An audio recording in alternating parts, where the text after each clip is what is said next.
Est-ce que ça vous arrive de sentir que votre voix est plus fatiguée en portant un masque ou après en avoir porté un? Que vous avez la voix peut-être plus rauque ou plus venteuse qu'à l'habitude?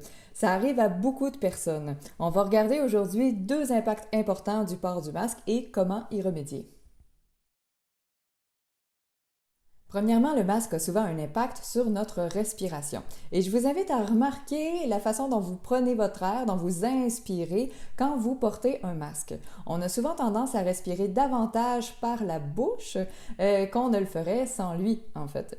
Et respirer à répétition par la bouche, ça contribue à assécher plus rapidement les plis vocaux. Et des plis vocaux moins bien hydratés, ça colle moins bien. Et pour produire un son plus fort, j'ai besoin que mes plis vocaux, ça colle bien sur toute leur longueur et sur une bonne épaisseur. Deuxièmement, le masque est aussi quand même une barrière physique pour la voix.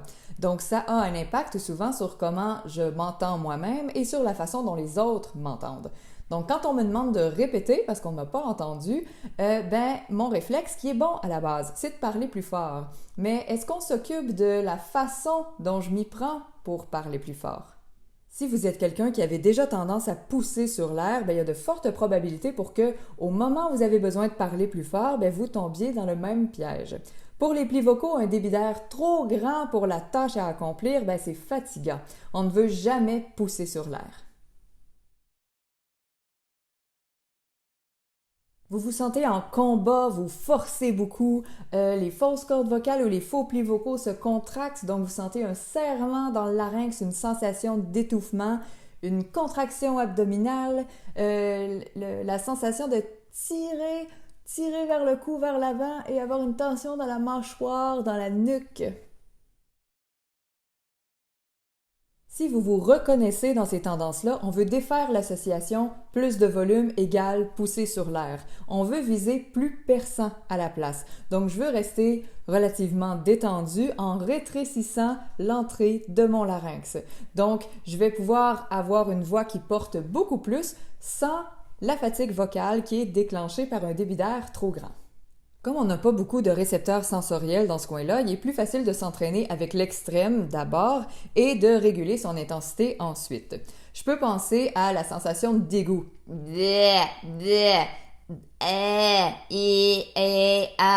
Bonjour, allô, 1, 2, 3. À essayer aussi d'enlever un aliment qui serait collé sur mon palais, donc beurre de noix, caramel, j'essaie de l'enlever avec ma langue. 1, 2, 3, allô, bonjour. Je peux aussi penser à la voix d'une sorcière dans les dessins animés. Allô. Pour avoir plus d'explications ou de trucs là-dessus, je vous invite à aller visionner la vidéo Entrée du larynx et volume de la voix. Et je rappelle ici que c'est un extrême, donc c'est pas nécessairement le résultat final souhaité. Donc, je peux réguler l'intensité avec laquelle je rétrécis l'entrée du larynx.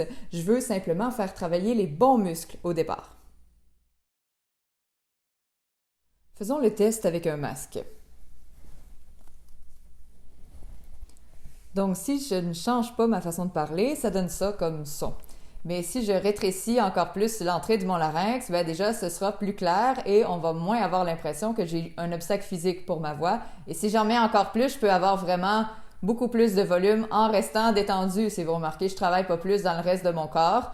Donc, si j'avais un plexiglas, une visière en plus, je pourrais en mettre encore plus. Donc, ça fatigue pas mes plis vocaux et je peux avoir un volume, une voix qui porte très bien sans avoir de la difficulté à me faire comprendre.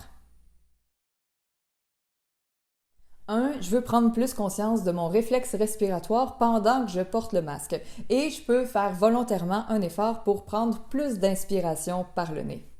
2. Quand j'ai besoin de parler plus fort, je veux utiliser une entrée du larynx plus étroite et je veux surveiller les réflexes de poussée de l'air qu'on a vu tantôt.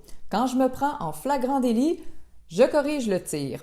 Plus la barrière physique est importante, plus j'en ai besoin. Donc, on parlait tantôt, si quelqu'un a un masque, une visière, un plexiglas ou je ne sais quelle autre mesure de protection qui est une barrière, j'en ai besoin d'encore plus.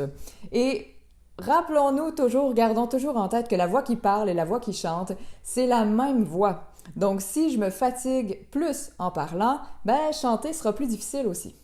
Ça ne se réglera pas d'un coup, ce ne sera pas 100% parfait au début, mais à chaque fois que vous contrecarrez ce réflexe-là de pousser de l'air, vous diminuez le risque de fatigue vocale. Ça en vaut la peine.